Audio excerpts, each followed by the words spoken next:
In the seemingly invisible world of cyberspace, a silent fraud empire operates like a perfectly engineered machine, no gunfire, yet causing massive destruction. With just a few caring messages and tempting investment promises, thousands of victims were drawn into carefully designed traps. By the time they realized the truth, their money was gone and their trust shattered.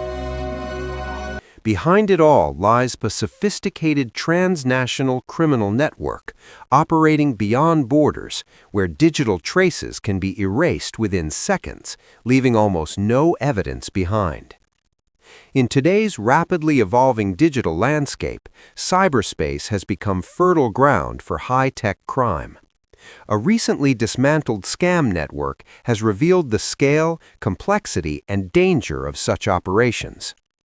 According to investigators, the system behind this fraud ring was meticulously organized. Its servers were located in Myanmar, while operational equipment and personnel were based in a semi-autonomous zone in Cambodia. To avoid detection, the group routed internet traffic through Cambodian and Thai networks, creating multiple layers of concealment. One of the most striking aspects was their financial laundering system. Using forged identification documents, the suspects created nearly 40 bank accounts and e-wallets. Each fraudulent transaction was broken into smaller amounts and routed through multiple intermediary accounts before being withdrawn, making it extremely difficult to trace the money. After each scam, almost all traces were erased. However, from the smallest digital clues, investigators patiently tracked transactions, accounts, and IP addresses. Despite the suspects' constant changes of servers, use of anonymous wallets, and efforts to conceal access points, authorities gradually reconstructed the entire network. The investigation revealed that the command center was based in Cambodia, operating in a tightly controlled and closed system. This forced Vietnamese authorities to expand their investigation internationally and coordinate closely with Cambodian law enforcement. The process was fraught with challenges, including differences in geography, language, and legal systems. Investigators had to collect evidence remotely while working with diplomatic representatives and local authorities in Cambodia to build the case. The suspects operated with extreme flexibility, whenever they frequently moved and hidden in remote areas. Meanwhile, the number of victims continued to rise. Every day, thousands of messages and calls were sent, targeting unsuspecting individuals. The scripts were carefully crafted to exploit human psychology and build trust. After a prolonged investigation, authorities identified the right moment to strike.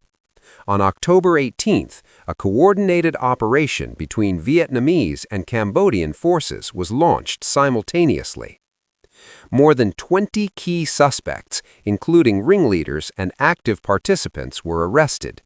The network had defrauded nearly 3,000 victims, with total transactions exceeding 7,500 billion VND, equivalent to approximately 300 million USD.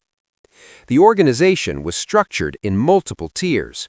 At the top were Chinese nationals who masterminded and directed the entire operation. Below them were Vietnamese individuals responsible for management and supervision. The middle layer consisted of translators and assistants who relayed instructions, monitored performance, and reported daily results. At the lowest level were the operators, who directly interacted with victims, executed scam scripts, and persuaded them to transfer money or invest in fake opportunities. Alarmingly, many of these individuals were not initially criminals. They had been lured to Cambodia with promises of easy jobs and high salaries. Upon arrival, their documents were confiscated, they were isolated, and forced into scam operations. Failure to meet targets often resulted in physical punishment. Some victims attempted to escape or report the situation, but were threatened with harm to themselves or their families. They became trapped, effectively turned into tools within the criminal system with no easy way out. The success of this operation goes beyond arrests. It helped prevent irrelevant. In the digital age, awareness and critical thinking are the most effective defenses against invisible traps. Only when individuals stay informed and cautious can such sophisticated fraud networks be prevented from thriving. Thank you for watching this story. If you found it meaningful, please subscribe, turn on notifications, and share this video. And now it's time to say goodbye. Thank you for staying with Societal Stories.